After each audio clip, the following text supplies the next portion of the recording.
Hi, welcome back to another episode of Sankofa Pan African series. We'll quickly look at the relationship between Egypt and Nubia from about 7000 BC, which, according to S. Adam and O.J. Vercourt, there appears to have been a common material culture throughout Nubia. The edge of the Ethiopian highlands and as far as the middle of Egypt. Adam and Vercout suggest that differences between the civilizations of Lower Egypt and that of Upper Nubia only began to appear around 3000 BC. They point to similarities in funeral customs, pottery, stone, and metal instruments found in these areas, which therefore lead to conclusions about similarities in social organizations, religious beliefs, and general way of life, such as hunting, fishing, animal husbandry, and other forms of agricultural practices at that time. However, writing appeared in Egypt around 3200 BC, while Nubia is believed to have remained a predominantly oral culture. It is believed that the evolution of writing was necessary in Egypt because Egyptians had to develop a highly centralized political system which was needed to run their irrigation system. In the south, the communities of Nubia, with their oral culture, maintained a social and political organization which was still based on a smaller based on smaller political units, and so did not have the same urgency to develop writing.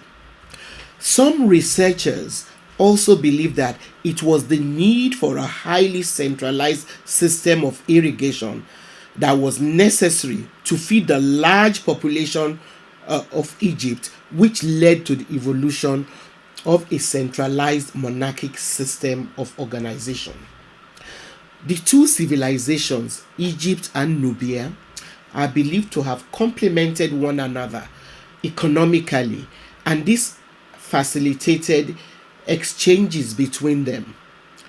However, from around 3200 BC, under the first dynasty, Egyptians started sending troops into Nubia to find raw materials such as wood, which were lacking or becoming scarce in Egypt due to its increasing population.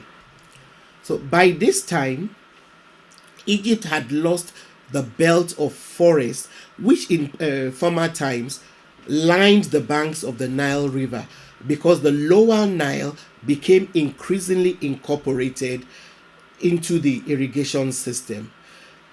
Egypt also needed to keep an open passage southwards in order to have access to incense, gum, ivory, ebony, and panthers, which were in abundance further south in sub-Saharan Africa. The first capital of Kush, a Nubian empire, is believed to have been Kerma, where ancient burial mounds have been found, which suggest that they were the burial places of very powerful native rulers who had commercial and diplomatic relationships with the Hyksos kings who ruled Egypt after the Hyksos invaders took over power there. The rulers of the Nubian kingdom were called Prince of Kush. One of such one evidence points to one of such great rulers. This evidence is found in the first stele of Chamos. The stele is a stone slab with inscriptions detailing the achievements of rulers as powerful as Kamuz. Kamuz was the last king of the 7th dynasty in Egypt and probably the first king who mounted an organized resistance against the Hyksos invaders. This slab also depicts the political situation in the Nile Valley at that time. It shows evidence of an independent kingdom of Kush. The Encyclopedia Britannica also reports that around 2575 BC, the Egyptian pharaoh Snefru conducted a raid into Nubia in order to establish an Egyptian outpost there. And by the 6th dynasty, Egyptians were carrying out long-range trading expeditions, sometimes combined with military raids. Eventually, the Nubian chiefs united against these Egyptian expeditions. They too started making incursions into Egypt. They wanted to retaliate. They eventually broke through Egyptian borders around the 13th dynasty, advancing northwards in 1650 BC. They took advantages of the invasion of the Hyksos to raid Upper Egypt, from where they carted monuments that they carried off to their capital. Eventually, the Theban nobles who were fighting to retake power from the Hyksos tried to form an alliance with the Kushites, who rejected their advances. However, Egyptian nobles were still able to penetrate Kush in order to form a guerrilla movement with which they fought against the Hyksos, as I mentioned earlier. During the process of expelling the Hyksos, the Thebans simultaneously continued to penetrate Nubia, and between 1514 and 1493 BC, they conquered the capital city, thereby colonizing a good chunk of Nubian area. One of the main attractions which made Egypt colonize Kush was its gold and other precious metals.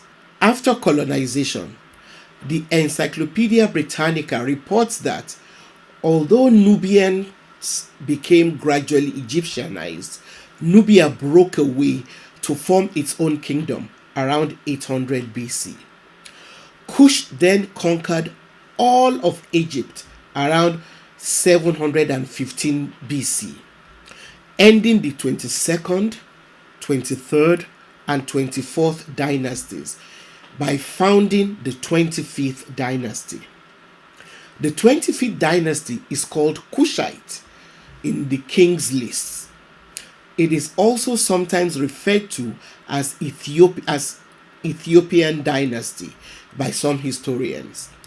The kingdom was so powerful that in 701 BC, the Hebrew king Hezekiah sought and got the help of a Kushite king named Shabaka to help him revolt against Assyria. I will continue with the 25th dynasty under Kush in the next episode. Please, once again, don't forget to subscribe to our channel if you have not yet done so.